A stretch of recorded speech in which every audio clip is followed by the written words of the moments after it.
ഇന്ന് കോളിഫ്ലവർ കൊണ്ട് പറാട്ട ഉണ്ടാക്കി. അപ്പോൾ അതിന് വേണ്ടിയിട്ട് ഈ കോളിഫ്ലവർ ആദ്യം തന്നെ കട്ട് ചെയ്തിട്ട് ഉപ്പുവെള്ളത്തിലിട്ട് വെക്കണം. അതിന് ശേഷം നന്നായിട്ട് കഴുകിയെടുക്കണം. അപ്പോൾ വല്ല പുഴുക്കളൊക്കെ ഉണ്ടാവും ചിലപ്പോൾ.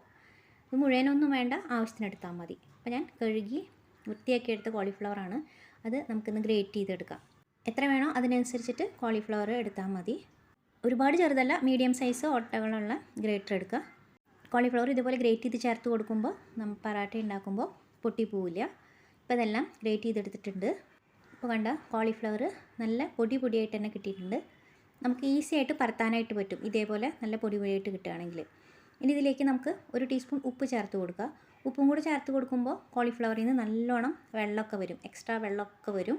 അപ്പോൾ നന്നായിട്ടൊന്ന് മിക്സാക്കിയതിന് ശേഷം ഒന്നുമില്ലെങ്കിൽ നമ്മളിങ്ങനെ കൈ വെച്ച് പിഴിഞ്ഞെടുക്കുക, അതല്ലെങ്കിൽ ഒരു തുണിയിലിട്ടിട്ട് പിഴിഞ്ഞെടുത്താലും മതി. അപ്പോൾ ഞാനിപ്പോൾ കയ്യിൽ വെച്ച് നല്ല ടൈറ്റായിട്ട് പിഴിഞ്ഞെടുക്കുകയാണ്. അപ്പോൾ നിങ്ങൾക്ക് കണ്ടാൽ മനസ്സിലാവും, കുറേ വെള്ളം ഉണ്ടാവും കോളിഫ്ലവറിൽ നിന്ന്. അപ്പോൾ നന്നായിട്ട് പിഴിഞ്ഞിട്ട് ഒരു പാത്രത്തിലേക്ക് മാറ്റാം. ഇതേപോലെ എല്ലാം നമുക്ക് പിഴിഞ്ഞിട്ട് മാറ്റിയെടുക്കാം. ഇപ്പോൾ ഇതാ കോളിഫ്ലവർ നല്ല പൊടിയായിട്ട് കിട്ടിയിട്ടുണ്ട്. കുറേശ്ശെ വെള്ളത്തിൻ്റെ അംശമുണ്ട്, കുറച്ച് വെള്ളത്തിൻ്റെ അംശം ഉണ്ടായാലൊന്നും കുഴപ്പമില്ല, കുറേ ഇല്ലാവാണ്ടിരുന്നാൽ മതി. ഇതിൽ കട്ട പോലെ വല്ലതും ഉണ്ടെങ്കിൽ അതൊന്ന് മാറ്റി വെച്ചാൽ മതി. ഇതിലേക്ക് ഒരു ചെറിയ കഷ്ണം ഇഞ്ചി ഇതേപോലെ ഗ്രേറ്റ് ചെയ്ത് തന്നെ ചേർത്ത് കൊടുക്കുക. അതുപോലെ തന്നെ ഒരു പച്ചമുളക്, ഇതത്ര എരിവില്ലാത്ത പച്ചമുളകാണ് കേട്ടോ, അതും ഗ്രേറ്റ് ചെയ്ത് തന്നെ ചേർത്ത് കൊടുക്കുക. ഇനി ഇതിലേക്ക് 1/2 ടീസ്പൂൺ കാശ്മീരി മുളക് പൊടി ചേർക്കുന്നുണ്ട്, കളറിന് വേണ്ടിയിട്ടാണ്. 1/2 ടീസ്പൂൺ ജീരകപ്പൊടി, 1/2 ടീസ്പൂൺ ആംചൂർ പൗഡർ, കുറച്ചുപ്പ്, നമ്മൾ ആദ്യം കോളിഫ്ലവറിൽ ഉപ്പിട്ടിട്ടുള്ള കാരണം കുറച്ച് ഉപ്പ് ചേർത്ത് കൊടുക്കുക. കുറച്ചധികം മല്ലിയില ചേർത്ത് കൊടുക്കുക. പിന്നെ ഞാനിതിലേക്ക് ഒരു ചീസ് ക്യൂബ്സ് ചേർത്ത് കൊടുക്കുന്നുണ്ട് കേട്ടോ. നല്ല ടേസ്റ്റാണ് ഈ കോളിഫ്ലവറിൽ ചീസിൻ്റെ ടേസ്റ്റും കൂടെ വരുമ്പോൾ, അതും കൂടെ ഗ്രേറ്റ് ചെയ്ത് ചേർത്ത് കൊടുക്കുന്നുണ്ട്. ഇനി ഇത് എല്ലാം കൂടെ കൈവച്ച് നന്നായിട്ടൊന്ന് മിക്സാക്കി എടുക്കാം. ഇപ്പോൾ ഇതെല്ലാം നന്നായിട്ട് മിക്സാക്കി എടുത്തിട്ടുണ്ട്. ഇനി നമുക്ക് കോളിഫ്ലവർ പറാട്ട ഉണ്ടാക്കാം. അതിന് വേണ്ടിയിട്ട് ഞാനിപ്പോൾ മാവ് മുമ്പേ തന്നെ കുഴച്ച് വെച്ചിട്ടുണ്ടായിരുന്നു. ഗോതമ്പ് പൊടിയും ഉപ്പും കുറച്ച് എണ്ണയും കൂടെ ഒഴിച്ചിട്ട് കുഴച്ച് വെച്ചതാണ്. നല്ലതുപോലെ ഇങ്ങനെ കൈ വെച്ച് കപ്പ് പോലെ ആക്കി എടുക്കാം. ഇതിലേക്ക് നമ്മുടെ ആവശ്യത്തിനനുസരിച്ച് കൂടുതൽ ഫില്ലിങ് വേണമെങ്കിൽ കൂടുതൽ ചേർത്ത് കൊടുക്കാം കേട്ടോ. അപ്പോൾ നമ്മൾ ചേർത്ത് കൊടുത്തിട്ട് സ്പൂൺ വെച്ചിട്ട് നന്നായിട്ട് ഇങ്ങനെ പ്രസ് ചെയ്ത് കൊടുത്താൽ മതി. ഒരു 3 ടീസ്പൂണൊക്കെ നന്നായിട്ട് ഇടാൻ പറ്റും. കുറേ ഫില്ലിങ് ഉണ്ടാകുമ്പോൾ അതിനനുസരിച്ച് നല്ല ടേസ്റ്റും ഉണ്ടാവും.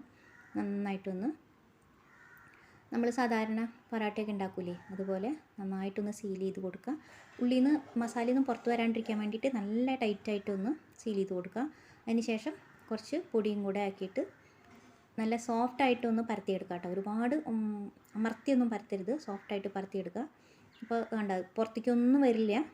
നല്ല ഗ്രേറ്റ് ചെയ്തിട്ടല്ലേ ചേർത്ത് കൊടുത്തേക്കുന്നത്, എല്ലാം ഗ്രേറ്റ് ചെയ്തിട്ടാണ് ചേർത്ത് കൊടുത്തത്. അതുകൊണ്ട് തന്നെ ഒന്നും പൊട്ടി വരെ പുറത്തേക്ക് വരെ ഒന്നും ചെയ്യില്ല. ചെറുതായിട്ട് ഇങ്ങനെ പൊട്ടണ പോലെ തോന്നുകയാണെങ്കിൽ തന്നെ കുറച്ച് പൊടിയിട്ടൊന്ന് പരത്തിയാൽ മതി. പാൻ നല്ല ചൂടുണ്ടാവണം കേട്ടോ ഇത് വേവിക്കാനിടുമ്പോൾ. പിന്നെ 2 സൈഡും വേവണ വരെ നമ്മൾ തീ ഫുള്ളിൽ തന്നെ ഇടണം. അതിന് ശേഷം തീ മീഡിയത്തിലാക്കിയതിന് ശേഷം വേണം നെയ്യോ അല്ലെങ്കിൽ എണ്ണയോ ഒഴിച്ചു കൊടുക്കാനായിട്ട്. അപ്പോൾ 2 സൈഡും തിരിച്ചു മറിച്ചിട്ടു. ഇനി ഞാനിതിലേക്ക് സൺഫ്ലവർ ഓയിൽ ഒഴിച്ച് കൊടുക്കുകയാണ്. അതല്ലെങ്കിൽ നെയ്യ് വേണമെങ്കിൽ നെയ്യ് ഒഴിച്ച് കൊടുക്കാം കേട്ടോ. 2 സൈഡും ഒഴിച്ചു കൊടുത്തിട്ട് വീണ്ടും 2 സൈഡും തിരിച്ചു മറിച്ചിട്ടിട്ട് നന്നായിട്ട് മൊരിച്ചെടുക്കാം. അപ്പോൾ ഞാൻ തിരിച്ചിട്ടു, ഈ സൈഡിലും എണ്ണ ഒഴിച്ച് കൊടുത്തിട്ടുണ്ട്. ഈ സൈഡും നന്നായിട്ടൊന്ന് വെന്ത് വരണം, നല്ലോണം ഒന്ന് മൊരിഞ്ഞ് വരണം. 2 സൈഡും മൊരിഞ്ഞ് വന്നിട്ടുണ്ട്. ഇനി നമുക്ക് ഇതെടുക്കാം. ഇതിലിപ്പോൾ ഈ കോളിഫ്ലവർ ഒന്ന് ഗ്രേറ്റ് ചെയ്യേണ്ട ബുദ്ധിമുട്ട് മാത്രമേ ഉള്ളൂ, ബാക്കിയെല്ലാം നല്ല എളുപ്പമാണ്. നിങ്ങളെല്ലാവരും ഉണ്ടാക്കി നോക്കൂ. ഉണ്ടാക്കി നോക്കിയിട്ട് ഇഷ്ടമായെങ്കിൽ ഷെയർ ചെയ്യണം, കമൻറ്റ് ചെയ്യണം, ലൈക്ക് ചെയ്യണം, ചാനൽ സബ്സ്ക്രൈബ് ചെയ്യണം. അടുത്ത വീഡിയോയിൽ കാണാം.